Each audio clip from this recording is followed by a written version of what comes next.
Sir ಬಹಳಷ್ಟು ನಾವು ರಫ್ತು ಮಾಡದೇ ಇದ್ರೂ ಕೂಡ ಬಹಳಷ್ಟು ನಾವು ಆಮದು ಮಾಡ್ಕೊಳ್ತೀವಿ. ನಾನು ಆಗ್ಲೇ ಆಯಿಲ್, ಎಲೆಕ್ಟ್ರಾನಿಕ್ಸ್, ಗೋಲ್ಡ್, ಫರ್ಟಿಲೈಸರ್ಸ್ ಮತ್ತು ಅಡಿಗೆ ಅನಿಲ. ಸೊ ಈಗ ನಾವು ಹೆಚ್ಚು ಈ ಒಂದು ಡಾಲರ್ ಸ್ಪೆಂಡ್ ಮಾಡಿದ್ರೆ ಡೆಫಿನೆಟ್ಲಿ ನಮ್ಮ ಫಾರೆಕ್ಸ್ ರಿಸರ್ವ್ ಆಗುತ್ತೆ ಮತ್ತು ರೂಪಾಯಿ ಕೂಡ ವೀಕ್ ಆಗುತ್ತೆ, ಹಣದುಬ್ಬರ ಜಾಸ್ತಿ ಆಗುತ್ತೆ. ಈಗ ಹೇಗಾದ್ರೂ ಮಾಡಿ ಈ ನಮ್ಮ ಡಾಲರ್ಗಳಲ್ಲಿ ಏನು ನಾವು ವ್ಯವಹಾರ ಮಾಡ್ತಾ ಇದ್ದೀವಿ ಅದನ್ನ ಕಟ್ ಆಫ್ ಮಾಡಿದ್ರೆ ರೂಪಾಯಿ ಕೂಡ ಇದೊಂದು ಮುನ್ಸೂಚನೆ. ಅವ್ರು ಏನ್ ಹೇಳಿದ್ರು ಅಂತ ಹೇಳಿದ್ರೆ 2-3 ತಿಂಗಳಲ್ಲಿ ಈ ಹುಚ್ಚ ಬಟ್ಟೆ ಮಾತಾಡುವಂತ ಟ್ರಂಪ್ ಇದಾರಲ್ಲ, ನನಗೆ ಹೇಳೋದು ಕತ್ತೆ ಹೇಳ್ಬೇಕಾದ್ರೆ ಯಾವ ದೇಶದಲ್ಲಿ ಅಂತ ರಾಷ್ಟ್ರಪತಿ ಬರಬಾರ್ದು. ಯಾಕಂದ್ರೆ ಅವನೊಬ್ಬ ಏನಂತೇಳಿ ನಾನು ಸತ್ಯ ಮಾನ ಮರ್ಯಾದೆ ಕೊಟ್ಟು ಮಾತಾಡಬೇಕಾದ ಯಾರಿಗೆ, ರಾಷ್ಟ್ರಪತಿಗೆ. ಆದ್ರೆ ಏನಾಗಿದೆ ಅಂತ ಹೇಳಿದ್ರೆ ಜಗತ್ತಿನ ದೃಷ್ಟಿಕೋನ ನೋಡ್ತಾ ಇಲ್ಲ, ಜಗತ್ತಿನ ಮಾನವತೆಯ ದೃಷ್ಟಿ ನೋಡ್ತಾ ಇಲ್ಲ, ಜಗತ್ತಿನ ಸಾಮಾನ್ಯ ಜನರ ದೃಷ್ಟಿಕೋನ ನೋಡ್ತಾ ಇಲ್ಲ. ಒಂದೇ ಒಂದು ನಾನು ಹೇಳಿದೆ ನಡಿಬೇಕು, ಅವ್ರು ನಿಲ್ಲಿಸ್ಬೇಕು, ಇಲ್ಲಾಂದ್ರೆ ಬಾಂಬ್ ಆಗ್ತೇನೆ ಅಲ್ಲ ಹೇಳೋದೀಗ. ಈಗ 1 ವಾರ 2 ವಾರ ಈ ತಡ್ಕೊಳ್ಳಿಕ್ಕಾಗುತ್ತೆ ಯಾರಿಗೆ? ಇರಾನಿಗೆ. ಇರಾನ್ ನಮಗೆ ಕೊಡ್ತಾ ಇದ್ದು ಯಾವುದರಲ್ಲಿ? ರುಪಿ ವ್ಯಾಲ್ಯೂದಲ್ಲಿ ಆಯಿಲ್ ಕೊಡ್ತಾ ಇತ್ತು, ಅದನ್ನು ನಿಲ್ಲಿಸ್ಬಿಟ್ರು 2019 2019. ಆಗ ಇತ್ತೀಚೆಗೆ ಮೊನ್ನೆಯಿಂದ ನಾವು ತಗೊಳ್ಳಿಕ್ಕೆ ಸ್ಟಾರ್ಟ್ ಮಾಡಿದೆ. ರಷ್ಯಾ ರುಪಿ ವ್ಯಾಲ್ಯೂನಲ್ಲಿ ತಗೊಳ್ತಿದ್ದಾವೆ. ಆದರೆ ರುಪಿ ವ್ಯಾಲ್ಯೂನಲ್ಲಿ ಇಂಪೋರ್ಟ್ ಮಾಡಿದಾಗ ಅವ್ರಿಗೆ ಏನು ಮಾಡಬೇಕಾಗುತ್ತೆ?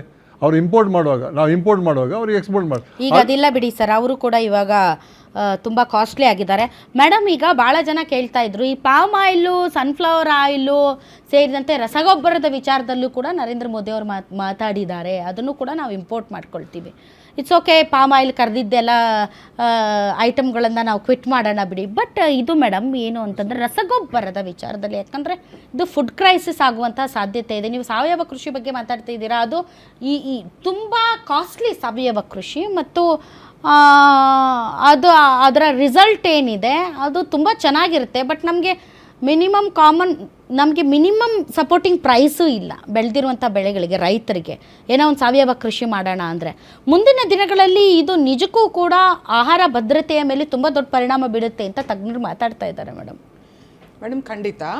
ಬಟ್ ಇಡೀ ದೇಶದಲ್ಲಿ ಮೊದಲಿಂದಾನೂ ಅಷ್ಟೇ ಮೇಡಮ್, ಒಂದು ಪ್ಯಾರಲಲ್ ವ್ಯವಸ್ಥೆ ಅಂತ ಬಡ ರೈತರು ಕೂಡ ಸೇರಿಕೊಂಡು ನಾ ಹೇಳ್ತಾ ಇದ್ದೀನಿ.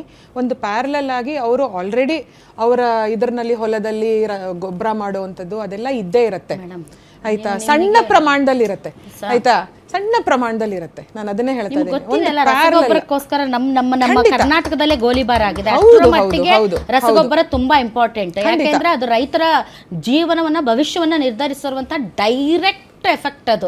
ಸೊ ಹೀಗಾಗಿ ನೀವು ಯಾಕೆ ರಸಗೊಬ್ಬರ ಅಂದ್ರೆ ರಸಗೊಬ್ಬರಕ್ಕೆ ಬಳಸುವಂತಹ ಪೊಟ್ಯಾಶ್ ಮತ್ತು ಕೆಮಿಕಲ್ಸ್ ಅದನ್ನ ನಾವು ವಿದೇಶದಿಂದ ಇಂಪೋರ್ಟ್ ಮಾಡ್ಕೊಳ್ತೀವಿ. ಹೀಗಾಗಿ ರಸಗೊಬ್ಬರದ ಕೊರತೆ ಆಗಬಹುದು ಅನ್ನುವಂತಹ ಮುಂದಾಲೋಚನೆ ಇತ್ತು. ಈಗ ರಸಗೊಬ್ಬರ ಬೆಲೆ ಕೂಡ ಜಾಸ್ತಿ ಆಗಿದೆ ಇಂಟರ್ನ್ಯಾಷನಲ್ ಮಾರ್ಕೆಟ್ ಅಲ್ಲಿ.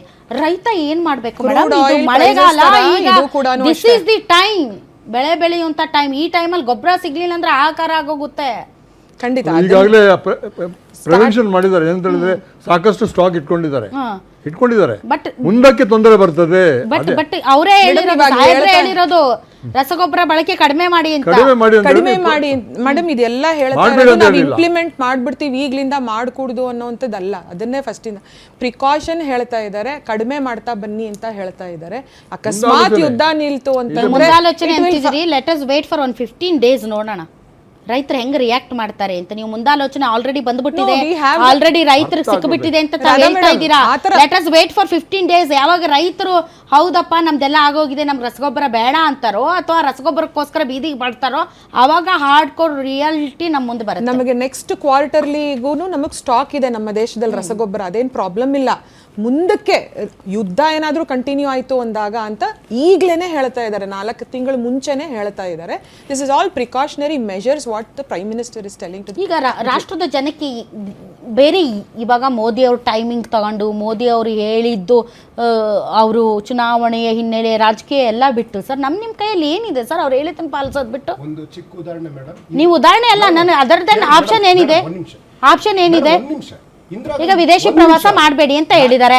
ವಿದೇಶಿ ಪ್ರವಾಸ ಮಾಡಿದ್ರೆ ಸರ್, ಈಗ ನಾವು ಮೇಡಮ್ ನಾನು ಸಿಕ್ಕಿದ್ದೆ 2 ನಿಮಿಷ ಹೇಳಿ ಮೇಡಮ್. ಇಂದಿರಾ ಗಾಂಧಿ, ನೀವು ನನಗೆ ಇಂದಿರಾ ಗಾಂಧಿ ಹೇಳ್ಬೇಡಿ ಸರ್, ಇವಾಗಿಂದ ಹೇಳಿ.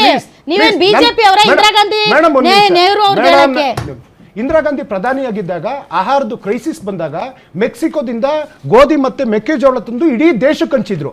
ಆದ್ರೆ ಈ ಪ್ರಧಾನಿಯವರು ಒಂದು ಪ್ರಿಪ್ರೇಷನ್ ಇಲ್ಲ, ಒಂದು ವಿದೇಶದ ಜೊತೆ ಮಾತುಕತೆ ಇಲ್ಲ, ಒಂದು ಪೆಟ್ರೋಲಿಯಂ ಸಚಿವರ ಜೊತೆ ಮಾತುಕತೆ ಇಲ್ಲ, ವಿತ್ತ ಸಚಿವರ ಜೊತೆ ಡಿಸ್ಕಷನ್ ಇಲ್ಲ. ಪ್ರಧಾನಿಯವರು ತನ್ನ ಕೈಯಲ್ಲಿ ಆಗುದಿಲ್ಲ ಅಂತೇಳಿ ಸಿಲಿಂಡರ್ ಮೋದಿಯಾಗಿ ವಿಶ್ವದ ಮುಂದೆ ತೋರಿಸಿದರೆ ನೀವು ಖರೀದಿ ಮಾಡಬೇಡಿ, ವಿದೇಶಕ್ಕೆ ಹೋಗಬೇಡಿ, ನೀವು ಗೊಬ್ಬರ ಮೋದಿ ಅವರು ಚುನಾವಣಾ ರಾಜಕೀಯದಲ್ಲಿ ಬಿಸಿ ಇದ್ರು. ನಮ್ಮ ಇವ್ರು ಯಾರವರು ಹರ್ದೀಪ್ ಪುರಿನ ಅವ್ರು ಏನ್ ಮಾಡ್ತಿದ್ರು ಸರ್ ಇಷ್ಟು ದಿನ ಏನ್ ಮಾಡ್ತಿದ್ರು ಸರ್? ಅವ್ರು ಪೆಟ್ರೋಲಿಯಂ ಖಾತೆ ಸಚಿವರಲ್ವಾ? ಅವ್ರು ಏನ್ ಮಾಡ್ತಿದ್ರು ಸರ್? ಯಾವ ಪ್ರಿಪೇರ್ನೆಸ್ ಬಗ್ಗೆ ಮಾತಾಡಿದ್ರು? ಯಾವ ಜನರಿಗೆ ನೀವು ರೆಡಿಯಾಗಿ ಅಂತ ಹೇಳಿದ್ರು, ಅಥವಾ ಏನೇನ್ ಆಗಬಹುದು ಅನ್ನೋದನ್ನ ಡೇ ಟು ಡೇ ಬೇಸಿಸ್ ಅಲ್ಲಿ ಜನರಿಗೆ ತಿಳಿಸಿದ್ರು? ಯಾವತ್ತೋ ಒಂದ್ ದಿನ ಬಂದ್ಬಿಟ್ಟು ದುತ್ತಂತ ಅದು ಮಾಡಬೇಡಿ ಇದು ಮಾಡಬೇಡಿ ಅಂದ್ರೆ ಜನ ಪ್ಯಾನಿಕ್ ಆಗ್ತಾರೆ. Finance minister, petroleum minister, external affairs minister ಎಲ್ಲರೂ ಭಾರತಕ್ಕೆ ಅಫೆಕ್ಟ್ ಆಗಬಾರ್ದು ಅಂತ ಯುದ್ಧ ಸ್ಟಾರ್ಟ್ ಆಗ್ತಾ ಇದ್ದಂಗೆ ಮೀಟಿಂಗ್ಸ್ ಮೇಲೆ ಮೀಟಿಂಗ್ಸ್ ಮಾಡಿ ಈ ಕಡೆ ಹಾರ್ಮೋಸ್ ಯಾವಾಗ ಬಂದ್ ಆಗುತ್ತೆ ಮೇಡಮ್, ಈ ಕಡೆ ರಷ್ಯಾ ಕಡೆಯಿಂದ ತರಿಸೋದಕ್ಕೆ ಎಲ್ಲಾ ವ್ಯವಸ್ಥೆ ಮಾಡಿ. ಥ್ಯಾಂಕ್